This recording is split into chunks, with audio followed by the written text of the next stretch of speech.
पढ़ने वाले हैं विटामिन्स के बारे में। तो भाई देखो आगे हम पढ़ते तो जा रहे हैं, बहुत आसानी से हम आगे बढ़ते जाएंगे, पर पीछे का भी थोड़ा सा है ना, नहीं तो पता लगा सेनापति आगे निकल गया, सेना रह गई पीछे, तो अकेला जाके क्या करेगा, हार जाएगा वो तो इसलिए पीछे की चीज़ें जो है उनको लेके चलो, आगे पार्ट पीछे सपाट वाली कंडीशन नहीं होना चाहिए। देखो उसका सबसे अच्छा तरीका मैं आपको बताता हूँ, ये हर किसी के साथ होता है ना, ऐसा कोई ज़रूरी नहीं कि कोई ऐसा व्यक्ति नहीं होता है कि जिसने एक बार पढ़ लिया और उसको अमर हो गया बिल्कुल याद, वो भूलेगा ही नहीं कभी, सब भूलते हैं है ना। जैसे कि कुछ चीज़ें होती ना, जैसे मूवी की स्टोरी हम कभी भूलते नहीं है ना, या फिर हम कहें कि हम किसी हमारा फ्रेंड है, कोई बचपन में भी भले 10 साल पहले भी था, उसका नाम हमको अभी भी याद है, उसका चेहरा हमको अभी भी याद है कि नहीं, ऐसा होता है। तो ऐसी चीज़ हम पढ़ाई के साथ क्यों नहीं कर पाते हैं, क्योंकि हम उसको एक पहली चीज़ तो हम उसको एक बर्डन की तरह लेते हैं कि एक बोझा है भैया हमारे ऊपर है ना, इंटरेस्ट के साथ उसको पढ़ते नहीं। जो चीज़ हम इंटरेस्ट से करेंगे उसको आप बिल्कुल उसको आप ऐसे याद कर लोगे कि जैसे, और आपको क्या करना है कि जैसे भी आप बीच बीच में कभी भी आपको टाइम मिलता है, यहाँ से घर जाते समय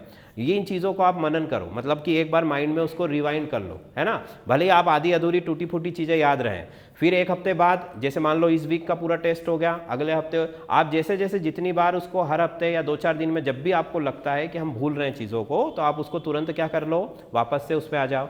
और ऐसा जितनी बार आप करोगे आपको समय उतना ही कम लगेगा। जैसे मान लो ये चार्ट है, एक बार इसको याद करने में आपको मान लो आधा घंटा 1 घंटा लग गया, दूसरी बार इसको रिवाइज करने में आपको 10-15 मिनट भी नहीं लगेंगे, और तीसरी बार करोगे तो 5 मिनट में हो जाएगा। बात समझ में आ रही कि नहीं आ रही। तो ये चीज़ सबके साथ होती है। तो आपको क्या करना है, जो चीज़ हो गई है, आप मान लो आज हमने बैठे हैं तो 1 महीने पहले की कोई चीज़ उठा के पढ़ लो, तो वो एक बार फिर से रिवाइज हो जाएगी। होगी कि नहीं होगी। ऐसे आप करते चलोगे तो आप भूलोगे नहीं बहुत कम चीज़ों को, और आपका पूरा काम जो है आसानी से हो जाएगा। ठीक है भाई, तो चलो शुरू करें फिर। कार्बोहाइड्रेट के 3 नाम है, मोनोसेकेराइड्स, डाइसेकेराइड्स और पॉलीसेकेराइड्स। ठीक है, ओके चलो। तो आज हम शुरू करने वाले हैं विटामिन, है ना, विटामिन या उसकी कमी से होने वाली बीमारियां। सबसे पहली तो ये क्या है, माइक्रोमोलिक्यूल है ना। माइक्रोमोलिक्यूल से मतलब कि सूक्ष्म तत्व है, या तो विटामिन जो होता है मैक्रोमोलिक्यूल होता है, एक सूक्ष्म अणु होता है ना। मतलब सूक्ष्म अणु का मतलब क्या बताया था मैंने, उसकी कम मात्रा में आवश्यकता होती है ना। आपको ज़्यादा नहीं चाहिए, आपको ऐसा नहीं चाहिए कि जैसे कार्बोहाइड्रेट चाहिए, प्रोटीन चाहिए, वैसा इसकी रिक्वायरमेंट ज़्यादा नहीं होती है, ये सूक्ष्म मात्रा में होती है इसकी आवश्यकता। मैं भी थोड़ा लाउड बोलने की कोशिश करूंगा। तो देखो विटामिन जो है वो माइक्रोमोलिक्यूल है, पहली चीज़। ठीक, दूसरी चीज़ कि माइक्रोमोलिक्यूल का मतलब ही होता है कि इसकी मात्रा हमें कैसी लगेगी, कम मात्रा में इसकी आवश्यकता होगी, तो ये लिख देता हूँ, कम मात्रा में आवश्यकता होगी। तीसरी बात, ये कहाँ से मिलता है ज़्यादातर आपको, ग्रीन वेजिटेबल है ना, हरी सब्जियों से मिलेगा, और फलों से मिलेगा, फ्रूट से मिलेगा, है ना। ड्राई फ्रूट भी हो सकते हैं आपके, ड्राई फ्रूट भी हो सकते हैं, ठीक है, जो भी आपके ये जो ड्राई फ्रूट समझते हो ना सब लोग, वो भी हो सकते हैं। और ग्रीन वेजिटेबल्स, फ्रूट्स, इन सब चीज़ों से जो है आपको मिलता है, ठीक है, विटामिन्स। फिर इसका काम क्या होता है विटामिन्स का, इम्यूनिटी, है ना। इम्यूनिटी को क्या करना, बूस्ट करना या इम्यूनिटी बढ़ाना, है ना। प्रतिरक्षा तंत्र को मजबूत करना, प्रतिरक्षा तंत्र मजबूत होगा तो क्या होगा, हमें बीमारियों से बचाएगा। तो कुल मिला के अगर देखा जाए तो विटामिन क्या करता है, जितने भी प्रकार के विटामिन्स हैं वो हमारी इम्यूनिटी को जो है डेवलप करते हैं या इम्यूनिटी को स्ट्रॉन्ग करते हैं, जिससे कि हमें बीमारियों से लड़ने में मदद मिलती है, और हम जो है हमारी जो पूरा सिस्टम है बॉडी का वो अच्छे से काम करता रहेगा। भाई बीमारी होने का मतलब क्या हुआ, कोई डिसीज आपको हुई तो उसका मतलब क्या हुआ कि आपका सिस्टम काम करने जो है बंद कर देगा। सबसे पहले तो हमारा डाइजेशन ही खराब होता है ना। फिर उसके बाद में जो है बॉडी का टेम्परेचर का बढ़ना, फिर कभी कभी बहुत ज़्यादा ठंड लगती है, वो ठंड लगना, इन सब की वजह से पीएच लेवल से लेकर के टेम्परेचर तक पूरा डाइजेस्टिव सिस्टम, नर्वस सिस्टम, आपका उत्सर्जन, जितने भी आपके तंत्र हैं अंदर के, वो सब क्या हो जाते हैं, डिस्टर्ब हो जाते हैं। तो उन सब चीज़ों से हमको बचाता है विटामिन। ठीक, अब कुछ इंपॉर्टेंट विटामिन जो है हमने यहाँ पर चार्ट में लिख रखे हैं, एक एक करके उनको हम डिस्कस करते हैं। तो विटामिन और उनसे होने वाली बीमारियां, है ना, और उनका जो सोर्स है पर्टिकुलर, हमने कह तो दिया कि विटामिन जनरली सब कहाँ से मिलते हैं, ग्रीन वेजिटेबल से। तो ग्रीन वेजिटेबल से कौन कौन सी वेजिटेबल से क्या मिलता है, वो जो इंपॉर्टेंट विटामिन है उनको हम देखने की कोशिश करेंगे। ठीक है भाई, तो देखो विटामिन और उससे होने वाली बीमारियां, और तीसरी चीज हम पढ़ेंगे कि उसका सोर्स क्या है। थोड़ा दूसरे कलर का पेन ले लेते हैं हम। तो ये हो गया आपका सोर्स, अब आपको दिखाई दे रहा होगा, है ना। चलो, तो विटामिन ए, विटामिन ए जो होता है उसका बायोलॉजिकल नेम या केमिकल नेम क्या होता है, रेटिनॉल। ठीक है, बायोलॉजिकल नेम, केमिकल नेम क्या है, रेटिनॉल। अब हिंदी इंग्लिश का इसमें कोई इशू नहीं रहेगा, क्योंकि इनको इंग्लिश में और हिंदी में दोनों में इनका नेम सेम ही है, ठीक है। तो विटामिन ए को रेटिनॉल कहते हैं। अगर ये हमारी बॉडी में इसकी डिफिशियंसी हो जाती है, कमी हो जाती है, तो सबसे जो ज़्यादातर जो बीमारी देखने को मिलती है वो कौन सी होती है? नाइट ब्लाइंडनेस, है ना। मतलब कि जैसे ही अंधेरा होता है, देखो हमारी आंखों में क्या होता है, दो तरीके के पिगमेंट होते हैं। जब मैंने आई वाला पोर्शन आपको पढ़ाया था तो उसमें मैंने बताया था कि आंखों में दो तरीके की चीजें होती है ना।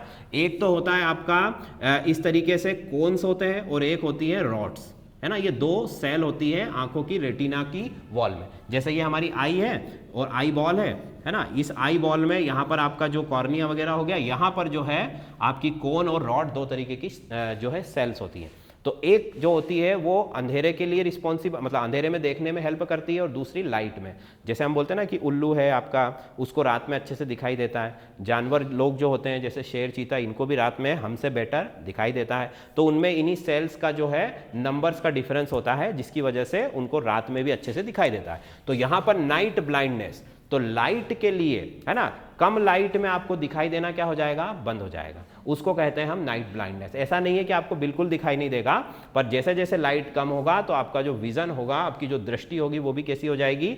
वो भी कमजोर होती जाएगी, ठीक। और अगर अंधेरा हो गया तो आपको दिखाई नहीं देगा। फिर हार्डनेस ऑफ कॉर्निया, है ना। कॉर्निया क्या होता है? कॉर्निया देखो आंखों के ऊपर सबसे जो पहली लेयर होती है उसको हम क्या कहते हैं? कॉर्निया। जो हमारा आई का लेंस है, लेंस के ऊपर सबसे एक हम कह सकते हैं कि कलरलेस लेयर होती है ना। कलरलेस होती है और पूरा एक कवरिंग करके रखती है वो पूरी आई बॉल को, तो उसको हम क्या कहते हैं? कॉर्निया, है ना। तो कॉर्निया हार्ड हो जाती है। जनरली हमारी कॉर्निया कैसी है? सॉफ्ट है। वो हमेशा जो हमारा ग्लैंड्स होती हैं वो उसमें क्या करती रहती हैं? सिक्रीशन करती रहती हैं, जिसकी वजह से वो गीली, उसमें मॉइस्चराइज होती रहती है, मतलब वो नम बनी रहती है। पर अगर विटामिन ए की कमी होगी तो क्या हो जाएगी? वो हार्ड हो जाएगी। और हार्ड हो जाएगी तो क्या हो जाएगा? फिर से आपको विजन में दिक्कत हो जाएगी, आंखों में दर्द होना शुरू हो जाएगा, है ना, इन्फ्लामेशन होना शुरू हो जाएगा, बहुत सारी चीजें होती है, ठीक। अब सोर्स, विटामिन ए का सोर्स क्या है? कॉड लिवर ऑयल, ठीक। और दूसरा क्या है? Carrot, milk, butter. ये सारी चीजें हैं, मिल्क, बटर, कैरेट, इन सब चीजों से ज्यादातर आपको विटामिन ए मिलता है। इसके अलावा यहाँ पर जो हमने लिखा नहीं है, जैसे कैरेट है, इसके साथ आप पपीता ऐड कर सकते हो, है ना। जो पपाया होता है उसमें भी विटामिन ए होता है, ठीक। चलो नेक्स्ट है आपका B1। B1 का क्या नेम है भाई? उसका नेम मतलब आप ऐसा समझ सकते हो कि जैसे फिश है ना, हर एनिमल के अंदर लीवर होता है, तो लीवर का तेल होता है ना, लीवर का तेल। अब कॉड लिवर को हिंदी में भी कॉड लिवर ही बोलते हैं, है ना। चलो, तो विटामिन B1, B1 का मतलब हिंदी कोई वर्ड नहीं है, ये तो नाम है। जैसे कि मैंने कहा कि नाम, जैसे विटामिन ए का नाम रेटिनॉल है, वैसे ये भी एक नाम है, इसका कोई हिंदी मतलब नहीं है। विटामिन B1 का मतलब क्या है? थायमीन। थायमीन से क्या होता है? Loss of appetite. इसका क्या मतलब हुआ? कि भूख ना लगना, है ना। जो हमारा भूख लगने का सेंस होता है, जैसे कि जनरली हमारी बॉडी कुछ हार्मोन्स को सिक्रीट करती है, जिससे हमें सेंस होता है कि अब हमको भूख लग रही है और हमको अब खाना खा लेना चाहिए। नींद आते समय भी यही चीज़ होती है कि बॉडी हार्मोन रिलीज करती है कि भाई नींद आना चाहिए, तो नींद आने लगती है। तो वो जो हार्मोन है उसके सिक्रीशन में प्रॉब्लम होती है, जिससे हमें भूख का एहसास नहीं होता है ना। तो उससे क्या होगा? अगर हम खाना ही नहीं खाएंगे तो क्या होगा? लॉस इन ग्रोथ, मतलब कि हमारी जो ग्रोथ है, जो डेवलपमेंट है, उसमें क्या होने लगेगी? दिक्कतें होने लगेंगी, मतलब ग्रोथ आपकी रुक जाएगी। तो B1 जो है थायमीन, उसकी कमी से भूख ना लगना और वृद्धि तथा विकास का रुक जाना, ठीक है। ये सबसे बड़ी दो चीज है। फिर इसके बाद देखो तो सोर्स, इसका सोर्स क्या है? ईस्ट, मिल्क, ग्रीन वेजिटेबल्स और पल्सेस। मतलब कि ईस्ट का मतलब जो एक बैक्टीरिया होता है, जिससे कि हम क्या करते हैं? ईस्ट से क्या किया जाता है? बताओ तो जरा। बहुत सिंपल है, फर्मेंटेशन। फर्मेंटेशन किससे करते हो? ईस्ट से, है ना। हिंदी में उसको बोलते हैं किडबन। तो फर्मेंटेशन, जैसे कि किसी भी अनाज वगैरह के आटे को हम एक दिन रख के फिर उससे कुछ बनाते हैं, है ना। जैसे ब्रेड बनता है, जो बेकरी प्रोडक्ट है वो बनते हैं, एल्कोहल बनता है, तो फर्मेंटेशन प्रोसेस में ईस्ट यूज किया जाता है। तो उसमें होता है मिल्क, तो पता ही है सबको, ग्रीन वेजिटेबल भी सबको पता है, पल्सेस मतलब दालों में, ठीक है। तो ये हो गया B1। B1 का जो नेम है वो थायमीन है। अगला देखो B2 को कहा जाता है राइबोफ्लेविन, है ना। राइबोफ्लेविन जो है इन्फ्लामेशन, इसकी डिफिशियंसी से inflammation of lips and I, इसमें आई भी जोड़ लेना, inflammation of lips and I, मतलब आंखों में जलन होगा, और हमारे जो होंठ है ना, जो लिप्स है, इनके अपर जो बिल्कुल लास्ट वाले कॉर्नर वाले जो पोर्शन है, इनमें इन्फ्लामेशन होती है, इनमें जलन होना शुरू हो जाती है, ठीक है। ये चीज होती है। दूसरा स्किन डिसीजेज, चर्म रोग आपको हो सकता है, स्किन की प्रॉब्लम आपको हो सकती है ना, जैसे कि रेशेस आ जाना, लाल पड़ जाना, है ना, या फिर बहुत ज़्यादा ईचिंग होना, इस तरीके की चीज़ें जो है इसके साथ होंगी। ठीक है, इसका सोर्स भी क्या है, milk, egg white. Egg white तो समझते हो सभी लोग, है ना, अंडे में 2 भाग होते हैं, उसमें से जो वाइट वाला होता है उसमें जो है ये होता है। फिर लिवर, एनिमल जो लोग नॉन वेजिटेरियन होते हैं वो लिवर जो होता है उसमें भी ये सबसे ज़्यादा होता है। देखो लीवर जो है एक ऐसी चीज़ है जिसमें भाई हम जो भी खाना वाना खा रहे हैं वो सब जाकर के कहाँ है, लीवर में तो स्टोर हो रहा है ना, ग्लाइकोजन के फॉर्म में। तो जितने भी पोषक तत्व हैं हमारे, न्यूट्रिएंट्स है, वो जनरली कहाँ पर मिलते हैं, हमारे लीवर में आपको मिल जाएंगे। लीवर में और भी बहुत सारी चीज़ें मिलती है जो हार्मफुल भी होती है। ठीक है, तो जो लोग नॉन वेजिटेरियन होते हैं या जो इस तरीके की चीज़ें करते हैं, तो वो लीवर अगर आप उसमें किसी भी एनिमल का खा रहे हो तो उसने जो भी न्यूट्रिएंट्स लिए हैं वो आपको सब उसमें आसानी से मिल जाएंगे। ठीक है, फिर अगला है किडनी, वही सेम चीज़, जो लीवर और किडनी दोनों जगह से आपको ये चीज़ मिल सकती है। ठीक, तो ये सोर्स हो गया। अगला है B6 पायरिडॉक्सिन, इसका नाम क्या है, पायरिडॉक्सिन। ये अगर इसकी डिफिशियंसी हो जाती है तो न्यूरोलॉजिकल डिसऑर्डर होते हैं। कौन से डिसऑर्डर होते हैं, न्यूरोलॉजिकल, मतलब कि हम कह सकते हैं कि तंत्रिका तंत्र से संबंधित कुछ डिस्टर्बेंस होते हैं, है ना। जैसे कि पहला है आपका एपिलेप्सी। एपिलेप्सी का मतलब क्या होता है, मिर्गी आना, मिर्गी के दौरे आते हैं, है ना, सुना होगा ही हमने, देखा भी होगा कभी किसी को। तो उसमें व्यक्ति क्या करता है, अपना मानसिक संतुलन, एक तरीके से हम कह सकते हैं कि कुछ देर के लिए उसको होश नहीं होता है कि क्या हो रहा है ना। तो मिर्गी आना, उसको हम बायोलॉजिकल टर्म में क्या कहते हैं, एपिलेप्सी।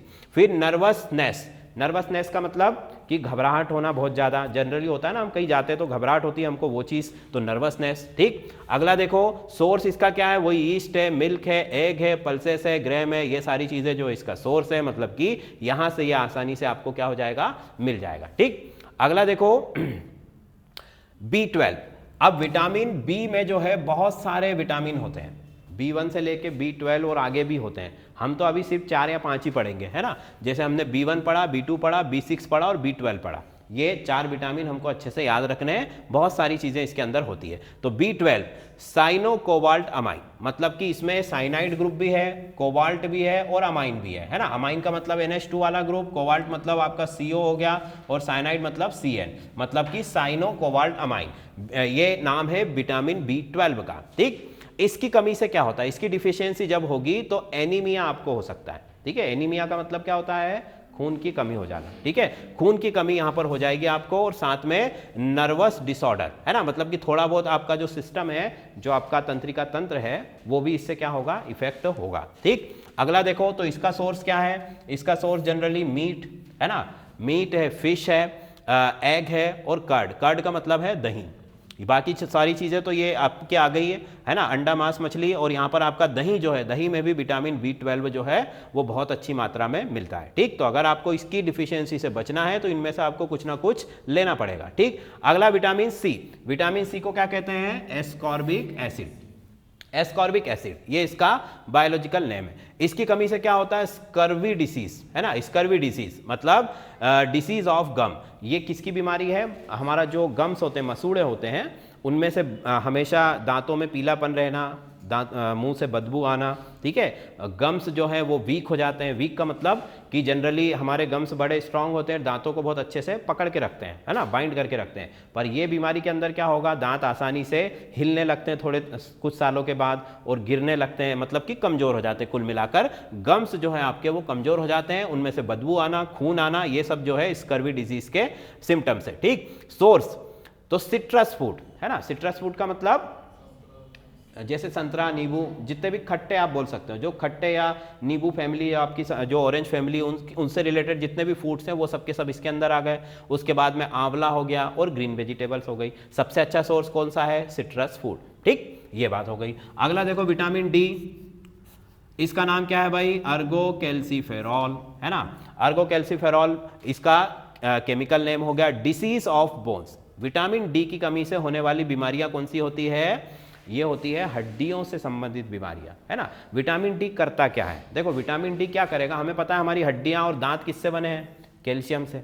हड्डी और दांत किससे बने? कैल्शियम से। तो विटामिन डी वहां पर कैल्शियम के डिपोजिशन में हेल्प करता है, मतलब कि कितना कैल्शियम हड्डी के अंदर जाना चाहिए ये चीज कौन रेगुलेट करेगा? विटामिन डी करेगा। तो अगर विटामिन डी कम हो गया तो कैल्शियम भी क्या हो जाएगा? कम हो जाएगा। और अगर विटामिन डी ज्यादा हो गया तो कैल्शियम भी क्या हो जाएगा? ज्यादा हो जाएगा। मतलब कि ये दोनों ही कंडीशन लिए जो है आपके लिए अच्छी नहीं है। तो देखो ये लिखा हुआ है यहाँ पर हाइपोकैल्सीमिया। हाइपो का मतलब होता है कम होना, तो कैल्शियम का डिपोजिशन यहाँ पर क्या हो रहा है? कैल्शियम का जमाव हड्डियों में कम हो रहा है ना? किसकी कमी से? विटामिन डी की कमी से। सोर्स इसका सेम वही ऊपर वाला। दूसरा जो इसका सबसे अच्छा सोर्स है वो कौन सा है? सनलाइट और एग। सनलाइट से जनरली आपको विटामिन डी नहीं मिलेगा। जब सनलाइट आपकी बॉडी पर पड़ता है तो आपकी बॉडी खुद ही उसको बना लेती है, इसलिए सनलाइट यहाँ पर इंपॉर्टेंट है। ऐसा नहीं कि धूप में खड़े हो गए तो आपको विटामिन डी मिला। धूप जब आपकी बॉडी पर पड़ेगी तो आपकी बॉडी क्या सिंथेसाइज कर सकती है? विटामिन डी बना सकती है ना? सूर्य प्रकाश की उपस्थिति में इसका निर्माण हो सकता है, इसीलिए हम इसको कहते हैं कि सनलाइट भी इसका सोर्स है। ठीक, अगला देखो विटामिन ई, इसका नाम क्या है? टोकोफेरॉल। टोकोफेरॉल क्या है? मसल्स वीकनेस, है ना? मतलब कि जो मांसपेशियां हैं आपकी, मसल्स हैं, मसल्स की वीकनेस उसके अंदर होती, कमजोरी उससे मसल्स की आपको आने लगती है। और रिप्रोडक्टिव सिस्टम जो आता, प्रजनन तंत्र, वो भी इससे क्या हो जाता है? कमजोर पड़ जाता है। मतलब स्पर्म का फॉर्मेशन, है ना, या फिर आपका जो आपकी फीमेल है उसके अंदर जो ओवल बनता है उसका फॉर्मेशन, इन दोनों का फॉर्मेशन का जो रेट है या जो टाइम पीरियड है वो सब इससे क्या हो जाता है? डिस्टर्ब हो जाता है। ठीक है, तो हम कह सकते हैं कि वीक रिप्रोडक्शन, फर्टिलिटी इससे प्रभावित होती है। मतलब कि जो हम कहते हैं ना कि कुछ लोग होते हैं जिनको जनरली होता है कि टेस्ट ट्यूब बेबी करना पड़ता है, उनको बच्चे नहीं हो रहे होते हैं, तो वो सब चीज़ें जो प्रॉब्लम होगी वो किसकी कमी से हो सकती है? विटामिन ई की कमी से। ठीक, इसका सोर्स भी मैंने आपको बता दिया। ठीक, अब आगे देखो तो विटामिन के, विटामिन के फाइलोक्विनोन, फाइलोक्विनोन इससे क्या होता है? Delay in blood clotting. तो विटामिन के किस में मदद किसके लिए जरूरी होता है? ब्लड क्लॉटिंग में। ब्लड क्लॉटिंग का मतलब खून का जमना, ये खून को जमाने का काम करता है जल्दी से जल्दी। पर कब करेगा? जब बॉडी से खून बह रहा हो, है ना? जब बॉडी आपकी कहीं से आपको कट गया हो और वहां से क्या हो रहा है? खून बहने लगा, तो उसको जल्दी से जल्दी रोकना है। जब ब्लड हमारी बॉडी के अंदर फ्लो कर रहा है तब उसको ये क्लॉट करेगा क्या? नहीं करेगा, है ना? तब तो उसको अगर क्लॉट कर दिया तो हमारे लिए प्रॉब्लम हो जाएगी। तो ये कब क्लॉट करता है? जब जैसे आपकी वेन है, इस वेन से जैसे यहाँ पर कुछ कट हुआ तो ब्लड यहाँ से बहने लगेगा, है ना? और ब्लड अगर यहाँ से बहने लगा तो क्या होगा कि आपको ब्लड को रोकने के लिए किसकी जरूरत पड़ेगी? विटामिन के की। ठीक है, तो ये उसका काम हो गया। अगला देखो तो विटामिन डी को हम क्या कहते हैं? सनशाइन विटामिन, इसका एक और नाम है, क्योंकि ये सनलाइट की प्रेजेंस में आपको मिल रहा है तो इसका क्या नाम हो गया? Sunshine vitamin. ठीक, विटामिन ई को क्या कहा जाता है? ब्यूटी विटामिन, है ना? सुना है, ये तो सुना ही होगा ना, ब्यूटी विटामिन। विटामिन ई का जो यूज है वो कई तरीके के ब्यूटी प्रोडक्ट में किया जाता है, या विटामिन ई के कैप्सूल वगैरह आते हैं उनको डायरेक्ट भी अप्लाई करते हैं स्किन के ऊपर, है ना? जो ब्यूटी पार्लर वाले लोग होते हैं वो लोग करते हैं, है ना? तो वो ब्यूटी के लिए, स्किन के लिए बहुत ज़्यादा अच्छा होता है ना? ग्लो करता है स्किन में, डेड सेल को हटाता है, इस तरीके की चीज़ें जो है वो कर सकता है। ठीक, अब फिर हमारे पेपर में क्वेश्चन आया था ओमेगा वाला, है ना? ओमेगा 3 और ओमेगा 6।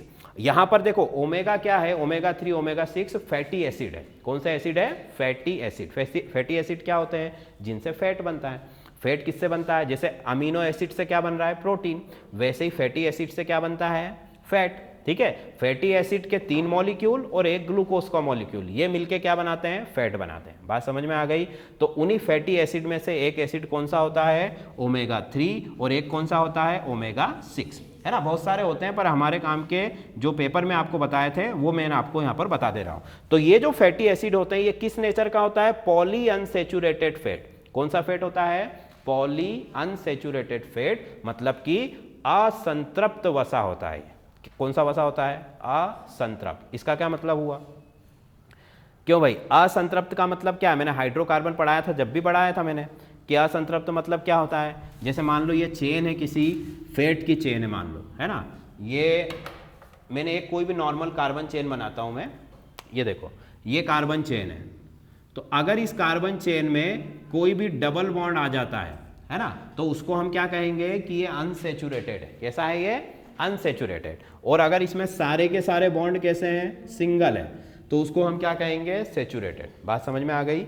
ये असंतृप्त है और ये कैसा है, संतृप्त। इसमें ट्रिपल बॉन्ड भी हो सकता है और डबल बॉन्ड भी हो सकता है। इसका मतलब क्या है कि डबल बॉन्ड को तोड़ के मैं सिंगल बॉन्ड बना सकता हूं, पर सिंगल बॉन्ड को तोड़ के और कुछ बना सकता हूं क्या, नहीं, क्योंकि ये तो कंपाउंड ही टूट जाएगा फिर, है ना। मतलब कि डबल बॉन्ड में अभी और कुछ हम ऐड कर सकते हैं, पर सिंगल बॉन्ड में कुछ ऐड कर सकते हैं क्या, नहीं कर सकते। इसीलिए इसको हम क्या कहेंगे, अनसेचुरेटेड, और इसको क्या कहेंगे, सॉरी इसको कहेंगे सेचुरेटेड और इसको क्या कहेंगे, अनसेचुरेटेड। क्लियर इतनी बात। चलो, तो ये हो गया अनसेचुरेटेड फैट है, ठीक। अब इसमें 3 और 6 का क्या मतलब है वो भी बता देता हूं। जैसे देखो ये कार्बन है आपका चेन, अब इसमें अगर 1 2 3 तीसरे नंबर पर अगर डबल बॉन्ड आता है तो वो क्या हो जाएगा, ओमेगा 3, है ना। और अगर छठवें नंबर पर डबल बॉन्ड आता है तो क्या हो जाएगा, ओमेगा 6। तो ये बॉन्ड के जो नंबरिंग होती है ना, वो बहुत बड़ा एक चैप्टर है, नॉमेनक्लेचर होता है कि कंपाउंड्स को हम कैसे नाम देते हैं।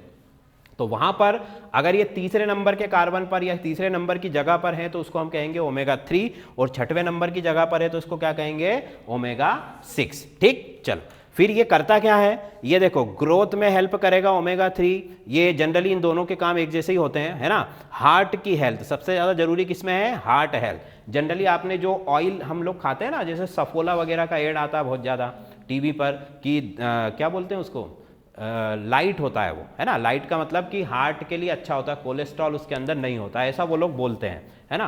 तो उसमें भी आप कभी उसके लेवल को ध्यान से देखना, तो उसमें ओमेगा 3 और ओमेगा 6 आपको मिलेगा, है ना। आज घर जाके देखना, भले किसी भी ऑयल का जो भी आपके घर में हो, उसका लेवल अगर आप देखोगे तो उसमें ओमेगा 3 और ओमेगा 6 जो है, ये दोनों चीज़ें उसके अंदर होती हैं। तो ये जनरली क्या करती है, हार्ट हेल्थ। सबसे ज़्यादा जरूरी इसका फंक्शन अगर कोई है तो वो कौन सा है, हार्ट हेल्थ, है ना। दिल को जो है ये हेल्दी रखती है, ठीक। उसके अलावा तो बहुत सारी चीज़ें हैं, स्किन के लिए अच्छा है, न्यूरॉन्स के लिए अच्छा है, ग्रोथ के लिए अच्छा है। सोर्स इसका फिश है, फिश ऑयल है, फिश है। देखो ओमेगा 3 जो है ये जनरली आपको फिश से ही मिलता है, नेचुरल। अदरवाइज तो इसकी टेबलेट वगैरह आती हैं, है ना, मार्केट में सब अवेलेबल है, पर नेचुरल अगर मैं बात करूं तो ये किससे मिलता है, फिश से ही मिलता है, ठीक। जो ऑयल वगैरह हम खाते हैं कंपनियों का बना हुआ, उसमें वो लोग ऊपर से डालते हैं उस चीज़ को, है ना। मूंगफली में होता है, मूंगफली के तेल में होता है ये, है ना। सोयाबीन के तेल में ये लगभग ना के बराबर ही होता है, पर जो आपका पीनट ऑयल होता है ना, मूंगफली का जो तेल है उसके अंदर ये पाया जाता है। और सबसे अच्छी मात्रा में कहाँ पाया जाता है, जो पाया जाता है आपका फिश ऑयल में या फिश में। तो जो लोग फिश खाते हैं या फिश ऑयल का यूज़ करते हैं उनमें ये होता है, ठीक। इसकी रिक्वायरमेंट की अगर मैं बात करूं तो 600 मिलीग्राम पर डे आपको चाहिए। कितना चाहिए, 600 मिलीग्राम पर डे, ठीक है। 600 मिलीग्राम पर डे आपको चाहिए, है ना। अब इसके सोर्स जैसे मूंगफली, अखरोट, इसमें भी होता है ओमेगा 6, और ओमेगा 6 की जो रिक्वायरमेंट है वो कितनी है, 200 मिलीग्राम पर डे, और ओमेगा 3 जो रिक्वायरमेंट है वो 600 मिलीग्राम पर डे, ठीक है भाई। मतलब हमारे खनिज लवण ये कहाँ से मिलते हैं भाई, ठीक है। देखो मिनरल्स का मतलब जनरली क्या है, मेटल और नॉन मेटल्स के जो आयंस हैं या फिर उनके सॉल्ट, है ना। जैसे कि मेटल में कहूँ मैं लोहा, तांबा, सोना, चांदी, है ना।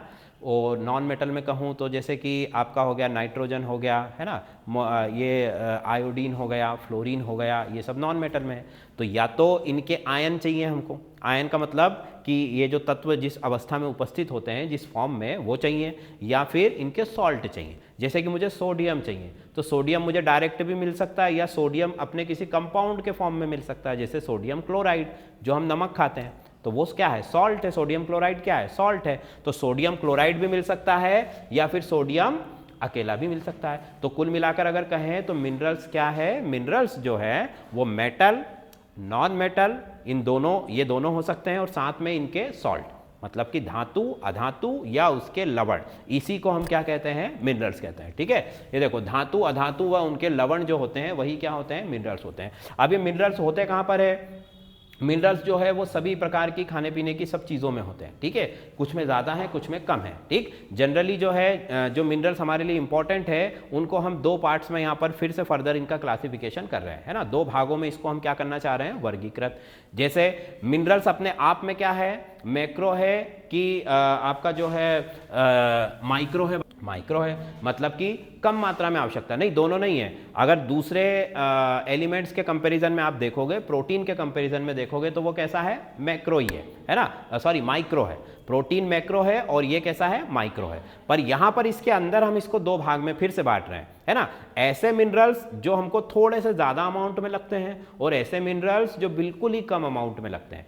इनका हम कार्बोहाइड्रेट, प्रोटीन या फैट से कंपेरिजन नहीं कर रहे हैं। क्लियर है इतनी बात, उनसे कंपैरिजन हम इनका नहीं कर रहे हैं। ठीक, तो मैक्रो मिनरल्स का मतलब क्या हुआ, मैक्रो मिनरल्स का मतलब sodium, potassium, magnesium, calcium, chlorine और आपका फास्फोरस। मतलब कि ऐसे मिनरल्स, ऐसे खनिज जिनकी मात्रा हमको थोड़ी ज़्यादा लगती। थोड़ी ज़्यादा से मतलब क्या हुआ, थोड़ी ज़्यादा से मतलब कि जो दूसरे मिनरल्स है उनके कंपैरिजन में ज़्यादा है ना। जैसे मान लो नमक की बात करूँ मैं, तो नमक हम दिन भर में कितना खा सकते हैं ज़्यादा से ज़्यादा। मान लो एक जो अपना चम्मच होता है, टी स्पून, है ना, वो भर के हम बोल सकते हैं कि भाई इतना हम कंज्यूम कर लेते हैं सुबह शाम सब में मिला के, पर्टिकुलर एक पर्सन के लिए, पूरे घर की बात नहीं कर रहा हूँ मैं, है ना।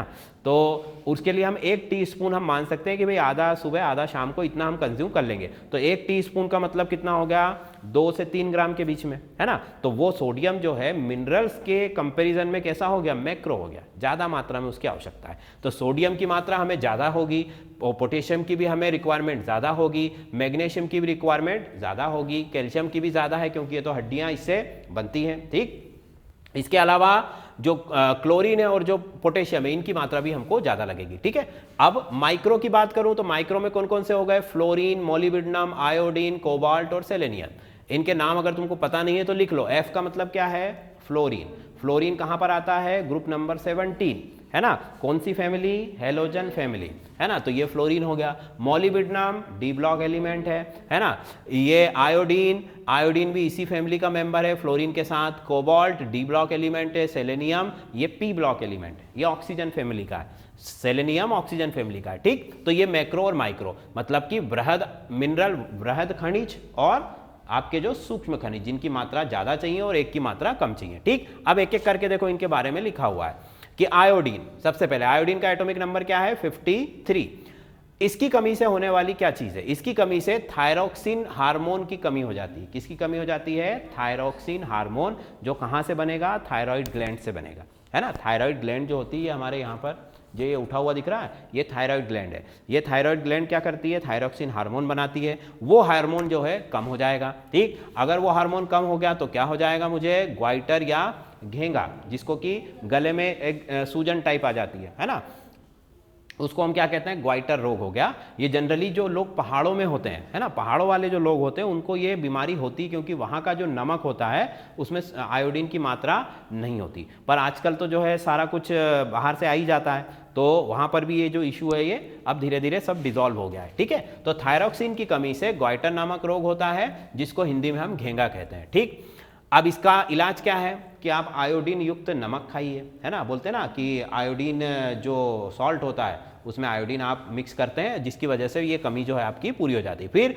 फास्फोरस, फास्फोरस जो है ग्रुप 15 का, इसका एटॉमिक नंबर जो है वो 15 है। ठीक, इसकी कमी से क्या होता है, अगर इसकी कमी अगर हो जाती है तो अस्थि और दांतों, मतलब कि जो बोन्स और आपके टीथ है उनका जो फॉर्मेशन होता है उसमें आपको दिक्कत होने लगेगी। मतलब कि एक तरीके से देखा जाए तो कैल्शियम का डिपोजिशन में ये हेल्प कर रहा है फास्फोरस। ठीक है, फास्फोरस अगर है तो अस्थि और दांत जो है उनका निर्माण अच्छे से होगा, आपकी जो बोन्स और टीथ है उनका फॉर्मेशन अच्छे से होगा। इसके अलावा ग्रोथ और उपापचय मतलब मेटाबॉलिज्म, है ना, ग्रोथ और मेटाबॉलिज्म आपका जो है रुक जाता है या डिस्टर्ब होता है फास्फोरस की कमी से। ठीक है, वृद्धि तथा विकास उससे क्या हो जाएगा, रुक जाएगा, और आपका जो मेटाबॉलिज्म है वो भी क्या हो जाएगा, वीक हो जाएगा। देखो मेटाबॉलिज्म ही तो सारी चीज़ है, अगर ये अच्छे से हो रहा है तो ग्रोथ अच्छे से होगी, अगर ये वीक हो रहा है तो सारी चीज़ें क्या हो जाएंगी, ऑटोमेटिक वीक हो जाएगी। ठीक, रोग की बात करूँ तो रिकेट्स, अब हम देख रहे हैं कि अस्थि और इसका निर्माण में जो है मतलब कि बोन फॉर्मेशन में ये दिक्कत पैदा करेगा, और उस डिसीज को हम क्या कहते हैं, रिकेट्स, है ना। कौन सी डिसीज कहते हैं, रिकेट्स, जिसमें जो हड्डियां होती हैं वो जो बो होता है आपका धनुष, उसके आकार की हो जाती हैं, पैरों की हड्डियां, है ना। जिसकी वजह से वो वीक भी हो जाती है, उनमें पोरेसिटी बढ़ जाती है उनकी, मतलब उनके जो हड्डियों में कैल्शियम का जो डिपोजिशन है वो धीरे धीरे कम होने लगता है, जिसकी वजह से उनकी डेंसिटी कम होने लगती है, वो पोरस हो जाती हैं, छिद्र युक्त हो जाती हैं और कमज़ोर हो जाती हैं। थोड़ी सी भी टक्कर से किसी ने ज़ोर से मार दिया या कुछ लग गया तो वो क्या हो जाएगी, वहाँ से ब्रेक हो जाएगी, और उसका जो शेप है वो भी कैसा हो जाता है, उसका जो शेप है वो भी इस तरीके ऐसी होनी चाहिए हड्डी पर, कैसी हो जाती है, ऐसी हो जाती है। ठीक है, बात समझ में आ गई। टिटेनी, इसको टिटनस भी बोलते हैं, टिटनस का इंजेक्शन लगवाते हैं ना इन्फेक्शन से बचने के लिए, तो वहाँ पर जो है मतलब कि इन्फेक्शन वाले जो केस है उसमें भी आपका फास्फोरस जो है वो हेल्प करता है। चलो फिर सोडियम, सोडियम तो बहुत ज़रूरी है HCl के फॉर्मेशन में, है ना, बॉडी के अंदर HCl बन रहा है, क्यों बन रहा है, फूड को डाइजेस्ट करने के लिए, भोजन को पचाने के लिए HCl की आवश्यकता है, जो कि कहाँ पर है, कहाँ पर बनता है HCl, स्टमक में बनता है। कहाँ पर बनता है, स्टमक। कौन से उसके अंदर होता है, वो कौन से जूस के अंदर होता है, गैस्ट्रिक जूस। कौन सा जूस, गैस्ट्रिक जूस, हिंदी में उसको बोलते हैं जठर रस। उसके अंदर क्या होता है, HCl, और HCl का फॉर्मेशन में हेल्प कौन करेगा, सोडियम। क्यों करेगा, क्योंकि HCl में क्या है, Cl, और Cl किसके साथ आएगा, NaCl के साथ। भाई नमक का फॉर्मूला क्या है, NaCl, तो Cl आएगा कहाँ से, NaCl से। NaCl किसके साथ आएगा, सोडियम के साथ। इसलिए हम कह सकते हैं कि सोडियम किसके निर्माण में हेल्प कर रहा है, HCl के फॉर्मेशन में। ठीक, फिर परासरण और दाब नियंत्रण। ठीक है, परासरण और दाब नियंत्रण, थोड़ा सा फ्रेम में इधर करके आपको परासरण बताता हूँ, है ना।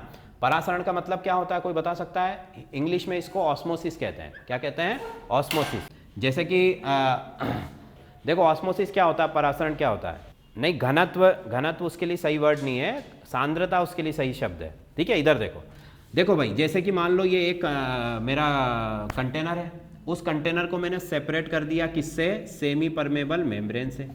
ठीक है, अर्धपारगम्य झिल्ली से। इसको हिंदी में क्या कहते हैं, अर्धपारगम्य झिल्ली। इसका मतलब क्या होता है कि ये सेलेक्टिव चीज़ों को बाहर जाने देगी, कुछ को रोक लेगी, कुछ को अलाउ कर देगी, जैसे कि छन्नी होती है ना, वैसे ही उसी तरीके से आप इसको समझ सकते हो। तो मतलब कि ये एक तरीके से अर्धपारगम्य झिल्ली है जो अपने अंदर से सॉल्यूट जो पार्टिकल है, जो विलेय होता है, उसको जाने नहीं देती है, उसको रोक लेती है। जैसे अगर मैंने पानी में नमक डाला है तो ये पानी को तो चले जाने देगी, पर नमक को क्या कर लेगी, रोक लेगी। क्लियर इतनी बात। तो इस तरफ मान लो मैंने डाला है सिंपल वाटर, और इस तरफ डाल दिया मैंने NaCl वाला पानी।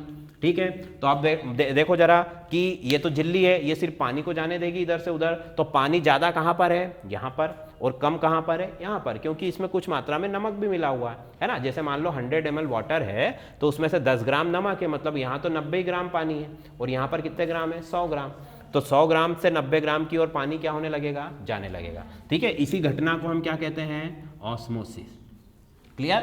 इसी की वजह से दिया जो लगाते हो आप, उसमें तेल चढ़ता है ऊपर, इसी की वजह से पौधों में पानी चढ़ता है ऊपर, है ना। इसी की वजह से आपका जो है कह सकते हो आपकी मोमबत्ती है या इस तरीके की कोई भी चीज़ है, उसमें सब क्या होता है, ऑस्मोसिस। हमारी बॉडी के अंदर भी कई जगह पर होता है।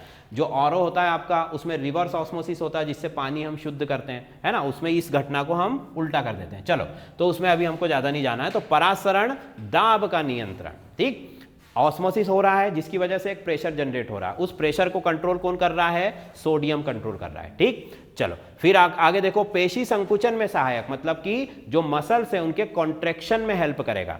अगर सोडियम नहीं है तो मसल कॉन्ट्रैक्ट नहीं होगी, मसल सिकुड़ेगी नहीं, और अगर मसल ने कॉन्ट्रैक्ट या रिलैक्सेशन नहीं होगा, मतलब सिकुड़ना या खुलना, रिलैक्स होना, ये चीज़ नहीं होगी तो आपका मूवमेंट होगा क्या, नहीं होगा। भाई जैसे मेरा हाथ यहाँ पर है तो यहीं रह जाएगा, अगर यहाँ पर है तो यहीं रह जाएगा। ठीक, चलो, तो इस सब के लिए सोडियम जरूरी है, और ये हमारा मुख्य धनायन है, मतलब कि एक मेन जो है कैटायन होता है बॉडी के अंदर।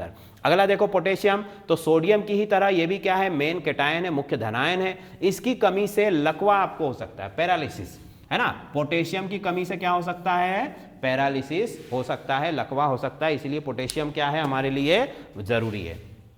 ठीक, अगला देखो, तो अगला देखो लकवा हो गया। इसके बाद हार्ट बीट रेगुलेटर, मतलब पोटेशियम जो होता है वो हार्ट बीट को रेगुलेट करता है, जो दिल की धड़कन है उसको भी क्या करता है, ये नियंत्रित करता है। ठीक, अगला देखो आयरन। आयरन क्या करेगा भाई, हीमोग्लोबिन बनाता है। हीमोग्लोबिन क्या होता है, हीमोग्लोबिन एक कह सकते हैं हम कि जो ऑक्सीजन को बाइंड करने का काम करता है। ठीक है, आरबीसी के अंदर होता है, ब्लड के अंदर, और करता क्या है, वो ऑक्सीजन को बाइंड करने का काम करता है। एक हीमोग्लोबिन कितनी ऑक्सीजन को ट्रैप करता है, 4 को करता है, ठीक है, 4 को ट्रैप करता है। ये क्वेश्चन उसमें हमने पूछा भी था कि एक हीमोग्लोबिन 4 ऑक्सीजन को ट्रैप करेगा, और हीमोग्लोबिन किसकी वजह से बनेगा? आयरन की वजह से।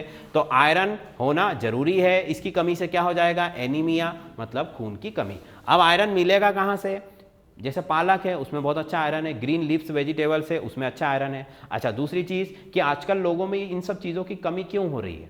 मिनरल्स की कमी हो रही है क्योंकि हम लोगों की जो लाइफ स्टाइल वो चेंज हो चुकी है। जैसे कि पुराने लोग जो थे वो मिट्टी के बर्तन में खाना खाते थे या मेटल के कंटेनर्स में खाते थे, जैसे लोहे की कढ़ाई होती थी, तांबे के बर्तन होते थे, तो उसमें से वो तत्व अपने आप ही उनके शरीर में जा रहा है कि नहीं जा रहा है? अब हम लोग क्या कर रहे हैं? प्लास्टिक या स्टील के बर्तन में खाना खा रहे हैं, जिसकी वजह से वो चीज़ हमारे अंदर जा पा रही है क्या? नहीं जा पा रही है। इसी वजह से फिर हमको दूसरे सोर्स से उसको लेना पड़ता है, ठीक है। तो आयरन आपको जो है एनीमिया से बचाने का काम करेगा। फिर कैल्शियम क्या करेगा?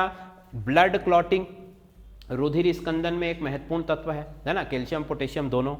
रुधिर स्कंदन मतलब ब्लड क्लॉटिंग, पेशी संकुचन मतलब कि मसल्स को कॉन्ट्रैक्ट करना, मसल कॉन्ट्रैक्शन, और अस्थि और दांतों का निर्माण तो करता ही है कैल्शियम, है ना, इन दोनों की वजह से तो वो बनता ही है। अगला देखो मैग्नीशियम क्या करेगा? जितने भी बॉडी में एंजाइम है उन सबको सक्रिय करने का काम करेगा, ठीक है। मैग्नीशियम किसकी भूमिका निभा रहा है? उत्प्रेरक की, एक कैटालिस्ट की, है ना। बॉडी में अगर मैंने कुछ खाया, उसको पचाने के लिए कोई एंजाइम आया तो उसकी सक्रियता को बढ़ाएगा, उसकी एक्टिविटी को क्या करेगा? इंक्रीज करेगा। कौन करेगा? मैग्नीशियम करेगा, ठीक। फिर कोबाल्ट, यह भी क्या करेगा? विटामिन B12 का एक इंपॉर्टेंट पार्ट है। कोबाल्ट आपको कहां से मिलेगा? विटामिन B12 के साथ आएगा, है ना। विटामिन B12 अभी पढ़ा था हमने, ये रहा विटामिन B12, तो कोबाल्ट वहीं से आएगा। और ये क्या करता है? आरबीसी का फॉर्मेशन, रेड ब्लड सेल को बनाने का काम करता है। कौन? विटामिन B12, और उसी के साथ कौन करेगा? कोबाल्ट, ठीक। अगला देखो फ्लोरीन क्या करता है? कैल्शियम को जमा करने में मदद करेगा, है ना। मतलब कि जो आपकी टीथ या बोन्स है उनमें कैल्शियम जो जमा हो रहा है उसमें हेल्प कौन करेगा? फ्लोरीन करेगा। देखो एक ही चीज़ कोई एक काम नहीं करती है। जैसे मैंने कहा कैल्शियम को डिपॉजिट करना है तो उसमें फ्लोरीन भी मदद कर रहा है, उसमें अभी देखा था हमने ये दूसरे विटामिन भी मदद कर रहे हैं। ऐसा क्यों सिस्टम बनाया गया है? भाई मान लो एक चीज़ की कमी हो गई तो कम से कम दूसरा तो कर रहा है, सब्स्टिट्यूट तो है उसके पास, नहीं तो बॉडी तो क्या हो जाएगी? उसी समय काम करना बंद कर देगी, है ना। तो ये चीज़, इसको अगर आपका जो कैल्शियम है वो ज़्यादा हो जाता है, मतलब फ्लोरीन अगर ज़्यादा हो गया बॉडी में, तो उसको क्या कहते हैं? फ्लोरोसिस। क्या कहा जाता है? फ्लोरोसिस, जिसकी वजह से हड्डी और दांतों में कैल्शियम ज़्यादा जमा हो जाता है और वो बहुत ज़्यादा हार्ड हो जाती है। और जो चीज़ ज़्यादा ही हार्ड हो गई वो भी टूटने की ज़्यादा उसमें पॉसिबिलिटी हो जाती है, और जो वीक हो गई वो भी टूट सकती है। जो फ्लेक्सिबल रहेगी वो क्या करेगी? हर प्रेशर को जो है एक तरीके से दोनों में काम कर सकेगी। फिर देखो क्लोरीन किसके उसमें हेल्प करेगा? पीएच रेगुलेशन में, है ना। सेल के दोनों तरफ जो है ये द्रव की मात्रा को नियंत्रित करता है। मतलब जो आपकी कोशिका है, कोशिका की इनर साइड और आउटर साइड दोनों तरफ फ्लूइड जो द्रव है, लिक्विड है, उसकी मात्रा जो अमाउंट है उसको क्या करेगा? ये उसको मेंटेन करने में हेल्प करेगा, ठीक है। मतलब अगर क्लोरीन मेरे पास ज़्यादा या कम हो गया तो वहां पर लिक्विड का जो बैलेंस है वो क्या हो जाएगा? बिगड़ जाएगा, ठीक। अगला देखो मॉलिब्डेनम, ये भी एंजाइम को सक्रिय करने का कार्य करता है, एक तरीके से कैटलिस्ट प्रमोटर होता है। ऐसे सब्सटेंस जो कैटलिस्ट के भी कैटलिस्ट होते हैं, है ना, प्रमोटर होते हैं, उनको हम क्या कहते हैं? प्रमोटर। जैसे मैंने कहा कि भाई कोई एक एंजाइम है वो कैटलिस्ट है, वो किसी रिएक्शन के रेट को बढ़ाता है, तो उस कैटलिस्ट के रेट को बढ़ाने वाला कौन होता है? ये प्रमोटर होता है। बात समझ में आ गई, है ना। जैसे कि मैंने लिखा एक प्रोसेस है हेबर प्रोसेस, उसमें मैंने नाइट्रोजन प्लस हाइड्रोजन से मिला के अमोनिया बनाई, इसमें आयरन एक कैटलिस्ट होता है। अब इस आयरन की रिएक्टिविटी को बढ़ाने के लिए मैं यहाँ पर क्या यूज करता हूँ? मॉलिब्डेनम। तो मॉलिब्डेनम इसके लिए क्या है? प्रमोटर, ठीक। चल अगला देखो, तो मॉलिब्डेनम का काम बता दिया। सेलेनियम एंटीऑक्सीडेंट, है ना। बॉडी के लिए सबसे ज़्यादा जरूरी क्या है? एंटीऑक्सीडेंट, जिससे हमारी स्किन अच्छी रहती है, हमें हमेशा फ्रेश फील होता है। तो ये ज़्यादातर जूस आप जो लेते हैं उससे आता है, फ्रूट जूस, तो उसमें सेलेनियम होना बहुत ज़रूरी है, ठीक। अब देखो ये पर डे के हिसाब से इन सबकी रिक्वायरमेंट मैंने लिखी हुई है कि एक मिनरल्स की आपको एक दिन में कितनी ज़रूरत होती है, ठीक है। जैसे कि देखो एक एक करके बता देता हूँ। आयोडीन की कितनी ज़रूरत है? 140 माइक्रोग्राम पर डे, ठीक। पोटेशियम की कितनी ज़रूरत है? 800 से 1200 मिलीग्राम। सोडियम की कितनी आवश्यकता है? लेस देन 2300 मिलीग्राम, मतलब कि 2300 मिलीग्राम से कम ही आपको नमक लेना चाहिए। अगर आप उससे ज़्यादा लेते हो तो ब्लड प्रेशर का प्रॉब्लम हो सकता है। ये एक स्टैंडर्ड वैल्यू। हर व्यक्ति नमक कैसा खाता है, स्वाद अनुसार, है ना, तो जितना आपको टेस्ट लगेगा वैसे ही खाएगा वो। तो वो ये लिमिट किसके द्वारा बनाई गई है कि साइंटिस्ट ने कह दिया है कि भाई इससे ज़्यादा आपको नहीं खाना चाहिए, है ना, अगर खाते हो तो फिर आपको दिक्कत होगी। पोटेशियम, पोटेशियम कितना है, 3500 से 4700 मिलीग्राम पर डे, ठीक। आयरन कितना है, आयरन 13 से 20 मिलीग्राम पर डे। ये सब में अलग अलग होता है, अगर मेल है तो 19 से लेकर 20, फीमेल है तो 17 से लेकर 18, और चिल्ड्रन है, बच्चे हैं, तो 16 से लेकर जो है आपका 16 या 15-16 ग्राम मिलीग्राम के आसपास होता है 12 से 19 साल के बच्चों में, ठीक है। ये अलग अलग डाटा लिखा हुआ है। कैल्शियम की बात करूं तो 2000 से 2500 मिलीग्राम, मैग्नीशियम 310 से 420 मिलीग्राम, कोबाल्ट 5 से 8 माइक्रोग्राम, फ्लोरीन, फ्लोरीन की बहुत कम मात्रा हमको चाहिए, देखो जरा कि 0.05 मिलीग्राम पर केजी बॉडी वेट, मतलब कि आपके शरीर के वजन के हिसाब से फ्लोरीन यहाँ पर बताया। 1 किलो वजन अगर आपका है तो आपको कितना फ्लोरीन चाहिए, 0.05। अगर आपका वजन 50 किलो है तो इसको 50 से क्या कर दो, मल्टीप्लाई कर दो, ठीक। क्लोरीन सेम है सोडियम, क्योंकि सोडियम के साथ ही आएगा क्लोरीन, तो ठीक है। अगला देखो मॉलिब्डेनम 45 से 76 माइक्रोग्राम पर डे, ठीक। सेलेनियम 55 से 60 माइक्रोग्राम पर डे। तो जितने भी माइक्रो न्यूट्रिएंट्स है वो सब माइक्रोग्राम में ही कैलकुलेट होंगे, और जो मैक्रो वाले हैं वो किस में होंगे, मिलीग्राम में कैलकुलेट होंगे, ठीक है स्टूडेंट। तो ये तो हो गया पूरा डाटा के साथ, ये चीज़ मैंने बता दी।